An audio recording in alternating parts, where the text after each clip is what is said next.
Halo semuanya, perkenalkan nama saya Titania Kailai Putri dengan NPM 2408201022. Saya merupakan mahasiswa Sistem Informasi dari Paralel A. Nah, di video kali ini saya akan membahas materi yang tentunya sangat bermanfaat bagi kita semua, yaitu cara menginstal MySQL dengan menggunakan package XAMPP. Selain itu, saya akan mengajari tentang cara menginstal MySQL Workbench beserta dengan sampel database Northwind. Nah, tapi sebelum itu saya akan menjelaskan sedikit tentang apa sih aplikasi XAMPP itu, biar tentunya kalian bisa paham ya. So, stay tune teman-teman. Apa itu XAMPP? Jadi, teman-teman, XAMPP adalah sebuah server lokal yang bisa berdiri sendiri atau localhost. Nah, sederhananya, XAMPP itu merupakan sebuah perangkat lunak atau software di komputer di mana sistem penamaannya ada arti dari setiap hurufnya. Sebagai contoh ada huruf X nih. Nah, huruf X ini disebut dengan cross platform yang artinya kita bisa menggunakan XAMPP di berbagai sistem operasi, baik itu di Windows, Linux, macOS, bahkan di Solaris. Yang kedua yaitu ada huruf A untuk Apache. Nah, Apache ini merupakan aplikasi web server. Yang ketiga yaitu huruf M untuk MySQL. Untuk MySQL sendiri merupakan aplikasi database server yang bisa menyimpan data username, password, foto profile, maupun data lainnya. Selanjutnya ada huruf P yang pertama untuk PHP yang merupakan sebuah bahasa pemrograman web. Dan untuk P huruf terakhir yaitu Perl, sebuah bahasa pemrograman untuk segala keperluan. Lalu, apa sih fungsi XAMPP? Nah, fungsi XAMPP itu sendiri berfungsi sebagai server lokal, yang artinya selesai kita menginstal XAMPP di PC atau laptop kita, saat itu pula PC atau laptop kita menjadi servernya. Namun, perlu diingat ya teman-teman, yang bisa mengakses website kita saat masih berada di server lokal itu hanya kita sendiri. Jadi, seperti itu informasi sedikit tentang aplikasi XAMPP. Nah, karena kita ingin menginstal MySQL menggunakan package XAMPP, maka terlebih dahulu kita download XAMPP-nya dengan menggunakan browser kesayangan kalian. Dan di sini saya menggunakan browser Google Chrome.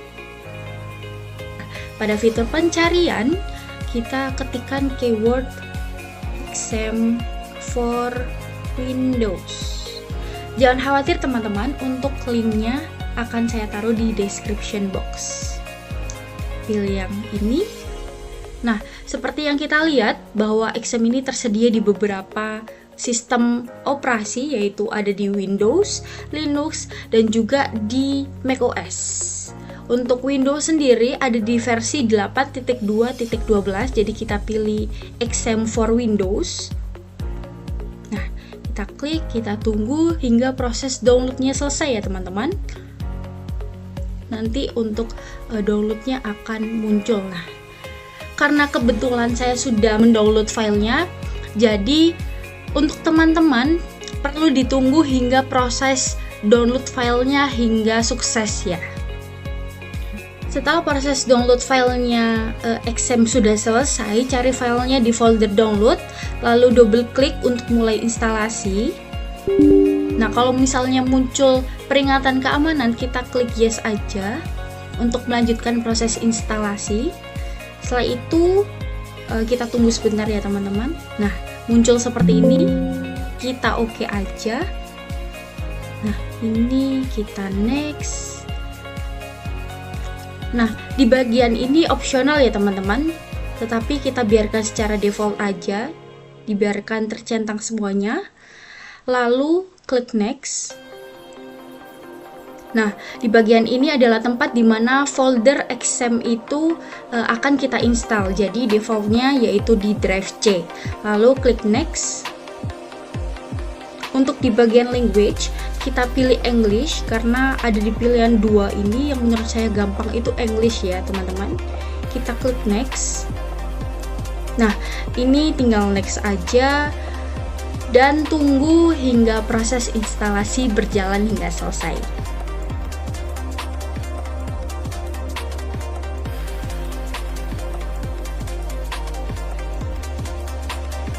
di bagian ini teman-teman, do you want to start the control panel? No, ini kita biarkan secara default, dia itu tercentang, lalu klik finish.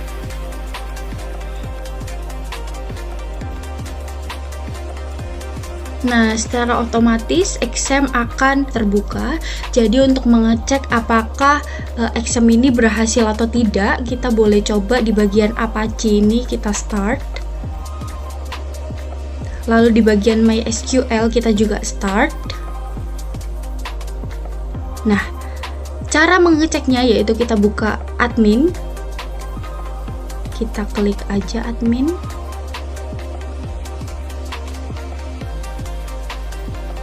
Nah, jika muncul seperti ini, itu tandanya kalian sukses. Seperti itu langkah-langkah untuk menginstal aplikasi XAMPP. Oke, langkah selanjutnya kita akan menginstal aplikasi MySQL Workbench. Jadi buka kembali browser kesayangan kalian, lalu ketikkan keyword MySQL Workbench. Download, enter. Nah, lalu klik website bagian atas. Karena kita sudah mempunyai aplikasi XAMPP, maka kita hanya perlu menginstal MySQL Workbench saja. Jadi kita download bagian sini, bagian Community Edition. Nah, lalu di bagian sini kita pilih yang no thanks, just start my download. Kita pilih aja, kita tunggu. Nah, ini proses instalasinya berjalan ya teman-teman. Nah, kita tunggu aja hingga proses mendownload file MySQL Workbench-nya selesai.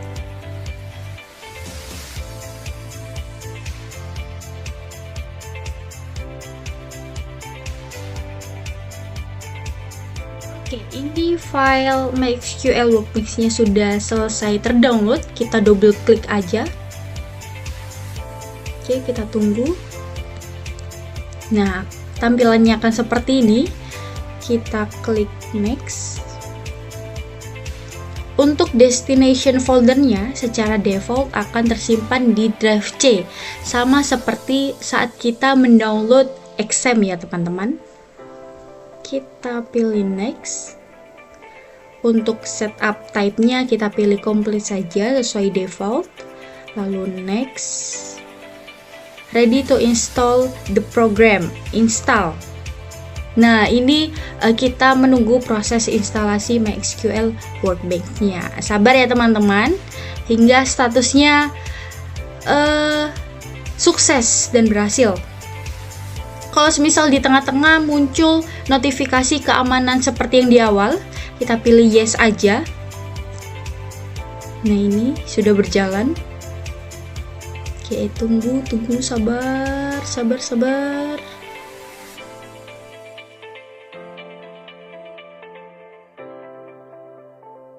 Nah, completed. Kita klik finish. Ini langsung centang aja, jadi kita langsung membuka MySQL Workbench-nya ya. Finish. Kita tunggu sebelah sini teman-teman.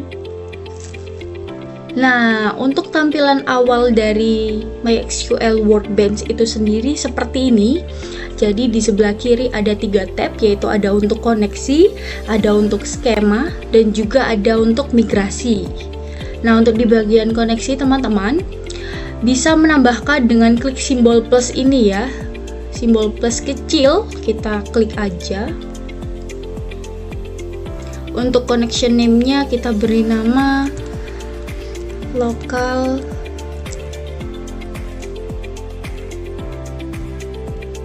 connection. Ini opsional aja ya teman-teman.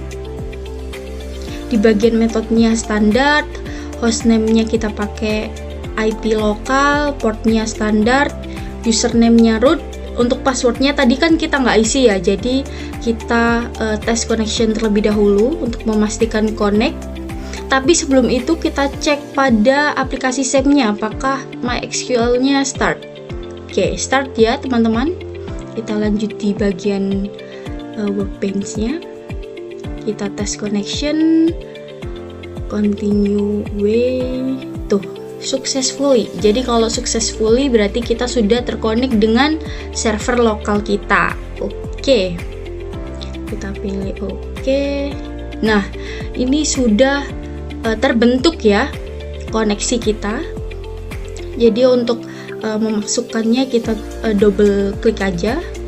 Ini continue anyway. Nah, ini untuk tampilan awal dari MySQL Workbench-nya. Jadi di bagian kiri ini terdapat detail database.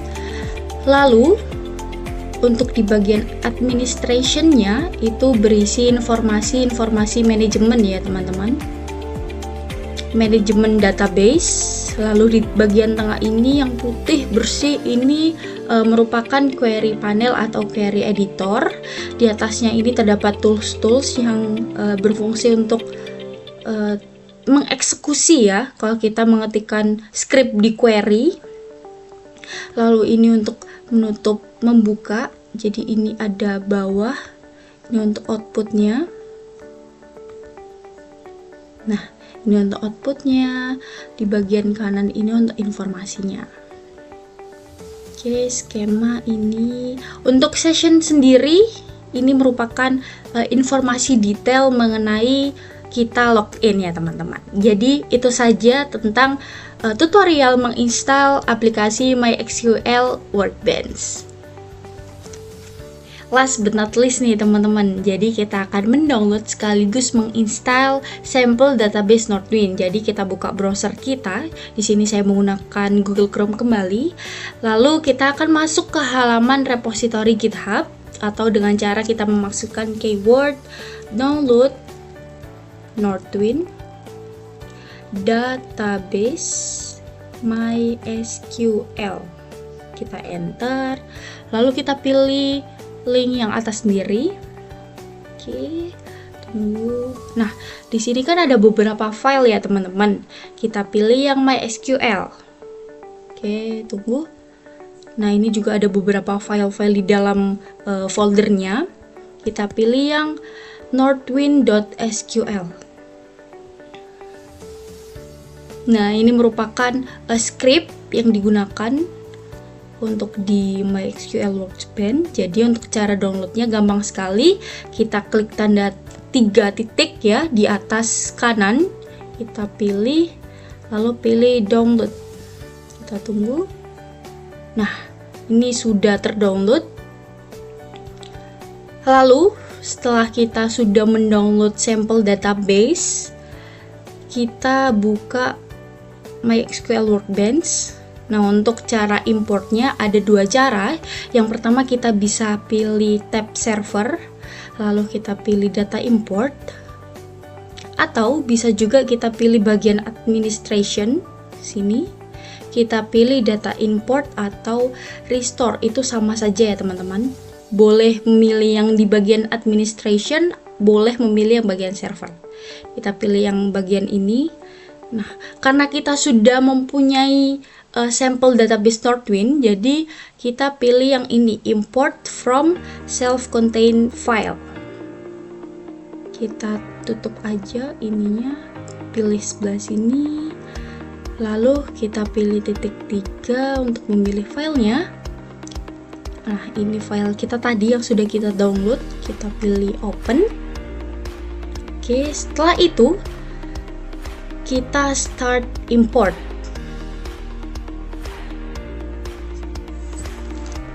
Karena kita tadi tidak memasukkan password maupun menyeting password, kita pilih OK aja. Oke, import is running. Jadi kita tunggu aja ya teman-teman. Oke, nah tanda kalau misal import kita berhasil itu pasti akan ada kalimat import complete. Tanda yang kedua kita pilih schemas. Nih, kita klik kanan, refresh all. Nah, file sampel database Northwind sukses terimport. Kita pilih, kita buka tables tuh.